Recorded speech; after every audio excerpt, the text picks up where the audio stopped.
धोबी और कुत्ते की कहानी। एक गांव में एक गरीब धोबी रहता था, जो अपना जीवन यापन लोगों के कपड़े धोकर करता था। एक दिन धोबी कपड़ों का गट्ठर लेकर गांव से आ रहा था। तभी रास्ते में एक छोटा सा कुत्ता दिखाई दिया, जो घायल पड़ा था। धोबी ने उसके पास जाकर देखा तो उसके पैर से खून निकल रहा था, जिसके कारण वह बहुत चिल्ला रहा था। धोबी को छोटे कुत्ते पर दया आ गई और वह उसे अपने साथ घर ले आया। उसने कुत्ते का इलाज किया और वह एकदम ठीक हो गया। अब कुत्ता धोबी के घर पर ही रहने लगा।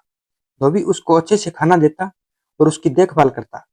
अब वे दोनों दोस्त बन गए और एक दूसरे के बिना नहीं रह पाते थे। एक दिन धोबी गांव में गया हुआ था। उसी समय उसके घर पर जंगली कुत्ते आए और धोबी के कुत्ते से बोलने लगे, क्या तुम जानते हो, जंगल में सभी जानवर कुत्तों को राजा की तरह सम्मान देते हैं। तुम हमारे साथ जंगल चलो, तुम्हें वहां बहुत कुछ खाने को मिलेगा। धोबी का कुत्ता जंगली कुत्तों के बहकावे में आ गया और वह उन कुत्तों के साथ जंगल में चला गया। जब धोबी घर पर आया तो उसने देखा कुत्ता घर पर नहीं था। धोबी ने कुत्ते को बहुत खोजने के बाद जंगल में पाया। वह कुत्ते को घर लेकर आया और उसे बहुत समझाया कि अब वह जंगल नहीं जाएगा। एक दिन जंगली कुत्ते फिर धोबी के घर पर आए और उस कुत्ते को फिर अपने साथ लेकर चले गए। इस बार धोबी को कुत्ते के ऊपर बहुत गुस्सा आया और उसने कुत्ते को नहीं खोजा। कई दिन बीत गए। एक दिन जंगली कुत्तों ने कुत्ते के ऊपर हमला कर दिया, जिसके कारण वह बुरी तरह से घायल हो गया।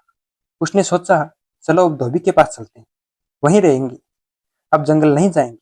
धोबी ने कुत्ते को अपने घर के पास आते देखा। तभी उसने एक डंडा लेकर कुत्ते का पीछा करते हुए वापस भगा दिया। अब धोबी का कुत्ता न घर का बचा न घाट का। यह कहावत तो आपने सुनी ही होगी। इसी कहानी से बनी है ये कहावत। तो इस कहानी से हमें यही शिक्षा मिलती है कि हमें कभी भी किसी के बहकावे में नहीं आना चाहिए। अपने पुराने दिन को हमेशा याद रखना चाहिए कि हम किन परिस्थितियों से निकले हुए हैं, उस समय हमारी मदद किसने की थी। तो दोस्तों, कैसी लगी कहानी? अगर कहानी अच्छी लगी तो वीडियो को लाइक कीजिए और चैनल को सब्सक्राइब कीजिए और अपने दोस्तों के साथ शेयर कीजिए। धन्यवाद। जय हिंद, जय भारत।